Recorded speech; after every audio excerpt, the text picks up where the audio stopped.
Bismillahirrahmanirrahim. Assalamualaikum warahmatullahi wabarakatuh.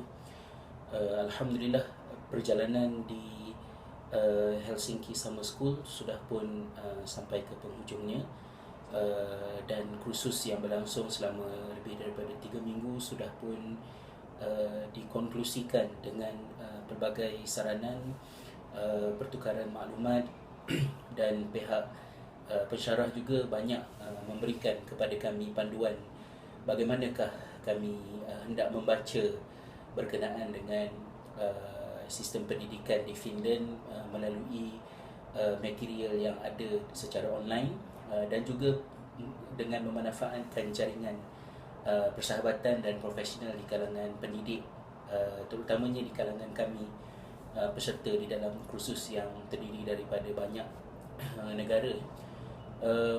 Biarpun manfaatnya banyak, dan saya mohon kepada Allah, mudah-mudahan Allah mempermudahkan urusan untuk ilmu, pengalaman, sepersedikit maklumat yang diperolehi itu dapat ditukar dalam bentuk sesuatu yang boleh dimanfaatkan oleh seluas mungkin masyarakat di negara kita.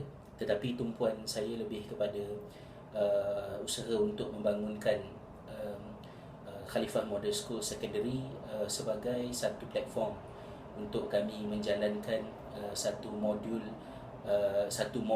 pendidikan misali yang kami cuba untuk dokumentasikan ia dengan baik, dan mudah-mudahan dalam tempoh mungkin lebih kurang 5 tahun akan datang, ia boleh dilihat sebagai satu sistem yang komprehensif dan boleh dikemukakan sebagai saranan sama ada kepada pengusaha-pengusaha sekolah persendirian yang lain ataupun terutamanya kepada pihak kerajaan sendiri.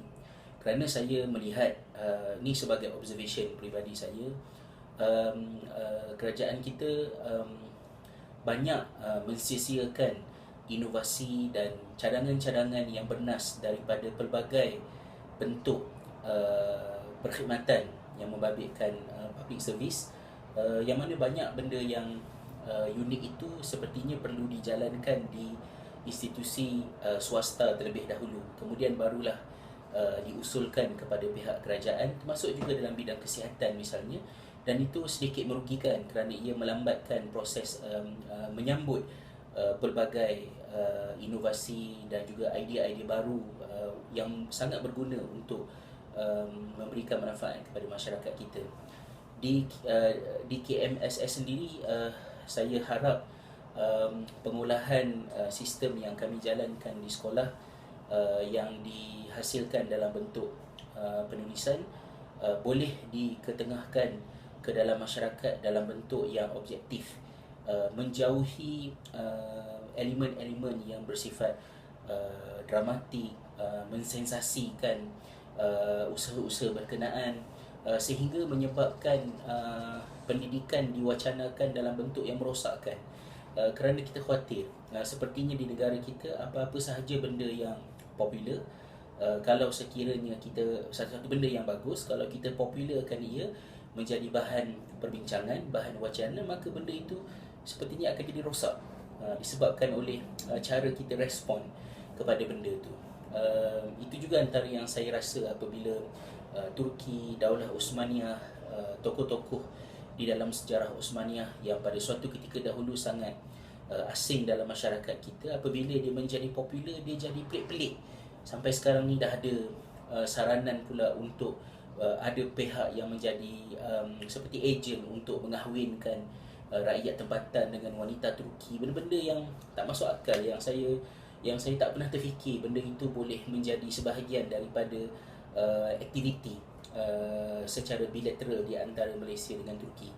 Itu benda yang mendukacitakan. Jadi pendidikan ini kalau boleh biarlah dia diwacanakan secara objektif, kerana kita mempertaruhkan masa depan anak-anak kita, dan dan seperti mana yang disebutkan di dalam dokumentari Waiting for Superman berkenaan dengan masalah pendidikan di Amerika Syarikat, the future of our nation is no longer determined by war, but it's going to be determined by things that going to happen in the classroom, yang mana ia sangat penting. Jadi misalnya sekiranya Alhamdulillah pada semester ini di sekolah kami menjalankan kembali uh, uh, aktiviti Qailulah, yang mana pada semester pertama awal tahun dulu kami batalkan ia kerana ia tidak berlangsung dengan baik pada tahun lepas. Tetapi selepas kita reshape, kita structure balik pelajar-pelajar dan kita cari jalan untuk menimbulkan kesedaran pada diri mereka supaya hal tersebut dimanfaatkan dengan sebaik-baiknya, maka pada semester kali ini kami atur semula jadual. Walaupun bloknya asalnya sejam untuk setiap mata pelajaran, tapi kami telah kecilkan ia menjadi 50 minit supaya waktu rehat pada zuhur itu dapat dipanjangkan dan memberi ruang selama lebih kurang setengah jam untuk para pelajar berehat, qailulah, tidur selama lebih kurang dalam setengah jam. Terutamanya kerana pelajar kami bangun awal, bangun pukul 4.30 pagi untuk memulakan rutin hafazan mereka sebelum subuh. Dan kita semua tahu bahawa ia adalah sunnah Nabi SAW. Tapi saya tak naklah menjadikan ia sebagai suatu benda yang sensasi, yang wow, dahsyatnya sekolah ni pun kena buat macam ni. Itu semua percakapan-percakapan yang melunturkan elemen rasional dalam perkara itu perlu dibuat. Jadi kita harap pendidikan di tanah air kita melalui pertukaran maklumat, perjalanan di antara satu negara ke satu negara. Saya sudah pun meninggalkan Helsinki, Finland dan sekarang ini berada di Stockholm, Sweden. InsyaAllah akan pulang pada esok malam ke tanah air. Apa yang saya harapkan adalah kita membuka seluas-luasnya ruang untuk melihat bagaimanakah pendidikan dibangunkan di satu negara ke satu negara, dan tidak semestinya apa yang difikiran kita adalah untuk import-export sistem pendidikan, kerana it doesn't work like that. Kerana pendidikan ini sebagai sesuatu yang berbentuk sistemik, memerlukan kepada sekurang-kurangnya 3 modal yang disebut sebagai professional capital yang terkandung di dalamnya, human capital, yang keduanya adalah social capital, dan yang ketiganya adalah decisional capital. Tiga-tiga ni diperlukan dan ia disentuh oleh kalau tak silap saya Michael Fullan di dalam buku beliau.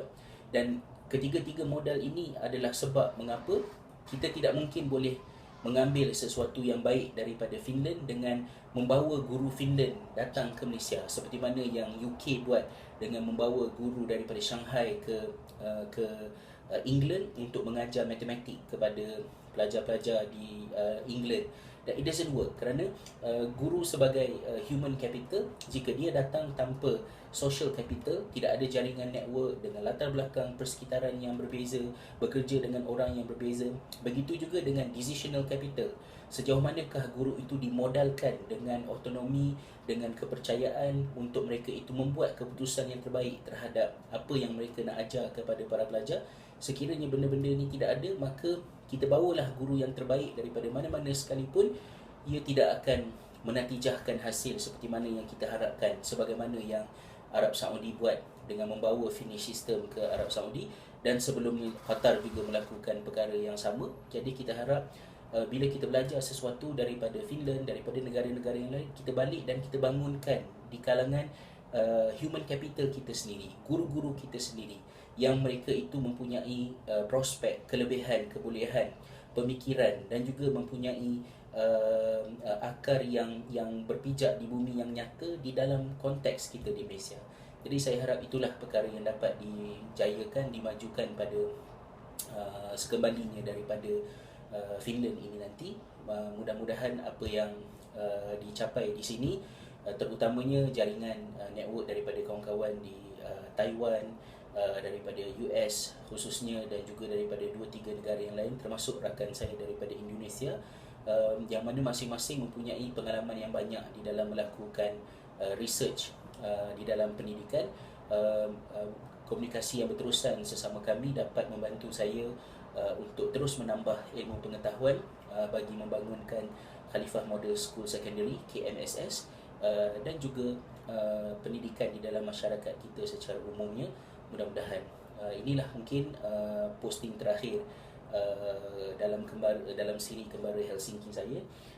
Mudah-mudahan wacana ini dapat diteruskan lagi sekembalinya ke tanah air nanti dengan izin Allah Ta'ala. Assalamualaikum warahmatullahi wabarakatuh.